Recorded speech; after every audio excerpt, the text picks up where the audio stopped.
कि प्रधानमंत्री जी जब इस विषय की गंभीरता को समझेंगे और वो समझेंगे निजी क्षेत्र में आरक्षण की व्यवस्था नहीं है, ऐसे में सरकारी क्षेत्र में कोई भी नियुक्ति होती हो, किसी भी तरीके की नियुक्ति होती हो, ऐसे में सरकार को आरक्षण के नियमों का पालन करना चाहिए।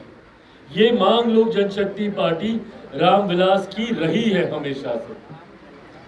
विपक्ष जो आज की तारीख में इसको लेकर हो हंगामा खड़ा करने का कार्य कर रहा है, ये प्रेसिडेंट्स भी विपक्ष की सरकारों के दौरान ही खड़े किए गए हैं।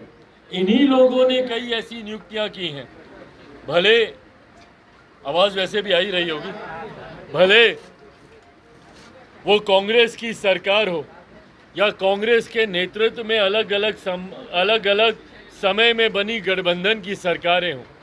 इससे पूर्ण भी कई ऐसे उदाहरण रहे हैं जहां पे लैटरल नियुक्तियां की गई हैं, जिसके तहत डायरेक्ट उन पदों पर बिना आरक्षण के प्रावधानों का ध्यान रखे हुए नियुक्तियां कराई गई हैं। और आज जब हमारी सरकार के द्वारा इस तरीके का विज्ञापन आया तो विपक्ष ने एक ऐसा माहौल बनाने का प्रयास किया जैसे इतिहास में पहली बार ऐसा हो रहा हो। पहले हुआ इसलिए ये हो रहा है, सही है, मैं इसका भी पक्षधर नहीं हूँ, इसीलिए मैंने इसके खिलाफ भी अपनी बातों को रखा। पर जो विपक्ष एकदम हमदर्द बनने का प्रयास कर रहा था, अनुसूचित जाति जनजाति पिछड़ा वर्ग से आने वाले लोगों का हिमायती बनने का प्रयास कर रहा था, ये वही विपक्ष है जिसने समय समय पर अपने समय पर डायरेक्ट ये भर्तियां करने का कार्य किया।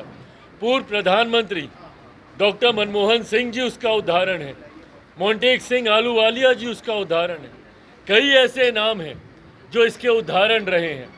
पर बहरहाल हम लोगों ने इस बात की आपत्ति दर्ज कराई कि अगर इतिहास में हुआ है इसीलिए हमारी सरकार भी इसको इसी तरीके से लागू कर दे, ये उचित नहीं है।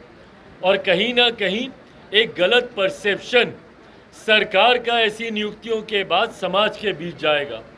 मुझे खुशी है और ये मेरे विश्वास को पुनः बल देता है कि मेरे प्रधानमंत्री आदरणीय नरेंद्र मोदी जी ने समाज के एक बड़े वर्ग अनुसूचित जाति जनजाति पिछड़ा वर्ग से आने वाले लोगों की चिंताओं को समझा और आज एक आदेश के तहत ये जो विज्ञापन निकला था इसको रद्द किया जाता है।